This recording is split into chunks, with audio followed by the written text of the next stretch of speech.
दो परियों की जादुई नदी। घने जंगल के बीचों बीच एक रहस्यमयी नदी बहती थी। इस नदी का नाम था चमत्कारी धारा। यह नदी आम नदियों जैसी नहीं थी। कहते थे कि अगर कोई सच्चे दिल से इच्छा मांगे तो नदी उसे पूरा कर देती थी। लेकिन उसके आसपास एक शर्त भी थी।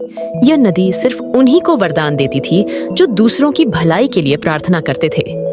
एक दिन दो परियां उस नदी के बारे में सुनकर वहां पहुंची। चमेली की आंखों में चमक थी।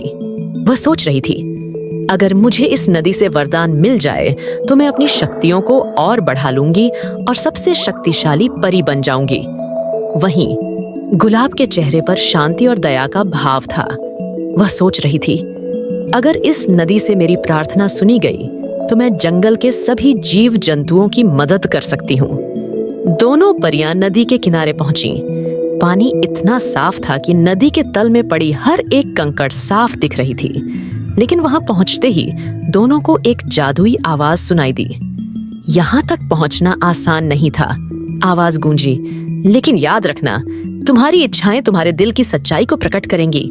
सोच समझकर प्रार्थना करना। चमेली झटपट आगे बढ़ी। उसने आंखें बंद की और अपने मन की बात कहनी शुरू की। हे जादुई नदी, मुझे इतनी शक्तियां दो कि मैं पूरे जंगल की सबसे शक्तिशाली परी बन जाऊं। मैं चाहती हूँ कि मेरी चमक इतनी तेज हो कि कोई मेरे सामने टिक न सके।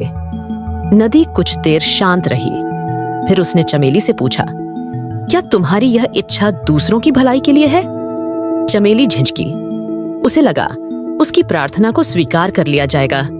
उसने जल्दी से जवाब दिया, हाँ, अगर मैं शक्तिशाली हो जाऊंगी तो दूसरों को भी प्रेरणा मिलेगी। नदी ने कोई जवाब नहीं दिया। पानी अचानक ठंडा और गहरा हो गया। चमेली परेशान होकर किनारे लौट आई। अब गुलाब की बारी थी। वह धीरे धीरे आगे बढ़ी। उसने नदी को ध्यान से देखा और बोली, हे जादुई नदी, मेरे जंगल के सभी जीव जंतु सुखी और सुरक्षित रहें। अगर मेरे पास इतनी शक्ति हो कि मैं उनकी समस्याओं को हल कर सकूं, तो मुझे वह शक्ति प्रदान करें। नदी की लहरें हल्की सी चमकी। उसकी आवाज फिर गूंजी, तुम्हारी इच्छा दूसरों की भलाई के लिए है। यह सच्चाई और निस्वार्थता से भरी है। तुम्हें वह शक्ति मिलेगी, लेकिन इसे सहेज कर रखना और दूसरों की मदद करना न भूलना। गुलाब ने सिर झुकाकर नदी का धन्यवाद दिया।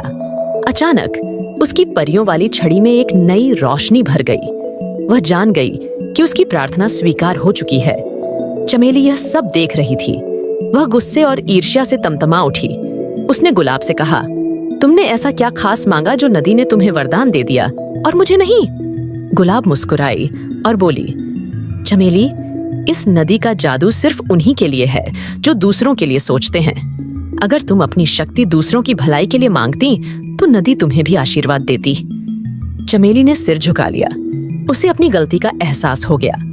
उसने गुलाब से वादा किया कि वह अब हमेशा दूसरों की मदद के बारे में सोचेगी। गुलाब ने उसे गले लगा लिया और कहा, यह तो बहुत अच्छी बात है। आओ, हम मिलकर इस जंगल को एक बेहतर जगह बनाते हैं। इस तरह दोनों परियां जादुई नदी की सीख से प्रेरित होकर दूसरों की भलाई के लिए काम करने लगीं। चमत्कारी धारा अपनी जगह बहती रही, हर उस दिल की प्रार्थना सुनने के लिए जो सच्चा और निस्वार्थ हो।